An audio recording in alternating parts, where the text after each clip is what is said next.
Bienvenue chez rayonrando.com. Je vais vous présenter le sac à dos Futura Vario 50+10 de Deuter qui existe également en version 45+10 SL, donc plus typé femme avec des formes de bretelles un petit peu différentes. Donc je vais vous montrer dans le détail le 50+10. Le 45+10 a les mêmes caractéristiques. Le gros argument de ce sac, c'est qu'on est sur un dos filet hyper respirant et avec en même temps un système de dos très confortable, ce qui n'est pas toujours évident à concilier sur ces types de structure de dos. Et puis le deuxième point qu'on verra, c'est le niveau de rangement qui est bien, qui est vraiment, il y a pas mal de possibilités. Alors côté portage, donc on est sur un dos filet tendu. Donc le principe, c'est une armature avec un filet qui va vous maintenir un espace permanent entre le randonneur et le dos et le sac à dos. Donc du coup, on a une ventilation permanente et ça, ça va permettre de limiter la transpiration. Donc hyper intéressant pour les gens qui transpirent beaucoup et pour randonner par temps chaud également. Et puis l'autre élément intéressant, c'est le système de portage confortable qu'on va regarder de plus près.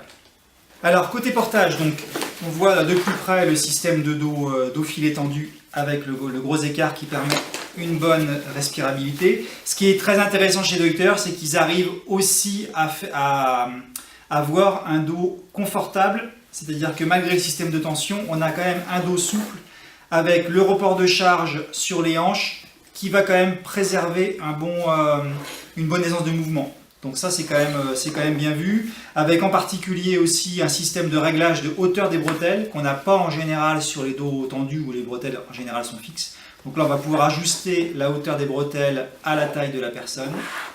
Et puis, donc des zones d'appui où on a soigné le confort. Et puis cette ceinture également qui va permettre d'avoir le bon report de charge sur les hanches, mais une certaine souplesse du sac quand même sur soi. Donc là, côté confort, c'est vraiment intéressant pour porter de la charge moyenne à moyenne et même lourde et randonner par temps chaud.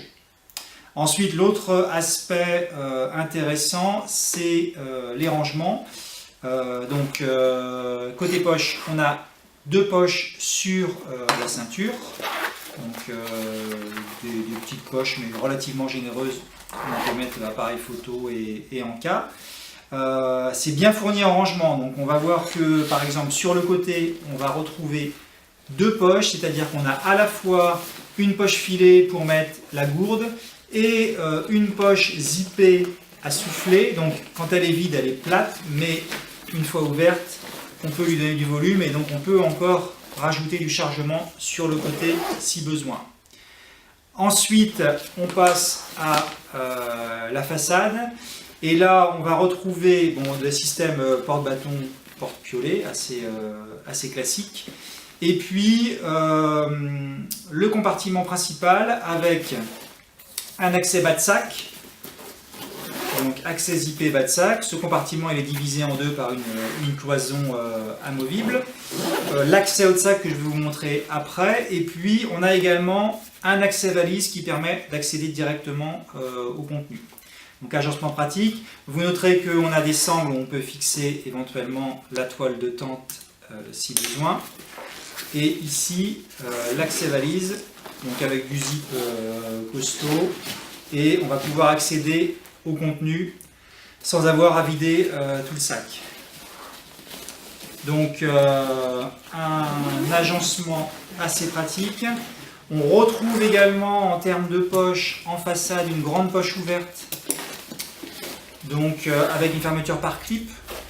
Donc là qu'on retrouve assez souvent sur les gros sacs Deuter où on peut mettre la carte, le vêtement de pluie. Donc ça je trouve ça assez pratique d'accès. L'accès par le haut de sac avec une réhausse et avec une sangle de fixation d'accessoires.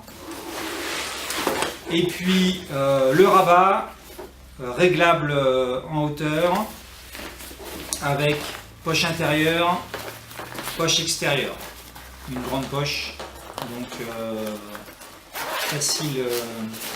facile d'accès là aussi.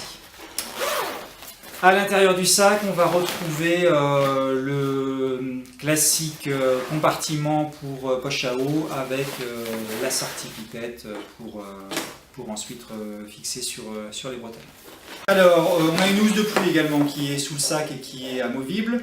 Ce qui est aussi à noter dans ce sac, c'est la robustesse des matériaux. Donc on a un fond de sac qui est renforcé, mais en plus le reste du sac également, c'est on sent que c'est du tissu costaud, quoi. Ça va tenir la route. Donc pour résumer, ce qu'on peut dire, c'est que c'est un sac qui est hyper intéressant si on veut partir plusieurs jours en ayant la ventilation maximale, en étant quand même capable de porter pas mal de poids et avec un bon confort de portage. Donc vous retrouvez les deux modèles 50 plus 10 et 45 plus 10 femmes sur rayonrando.com.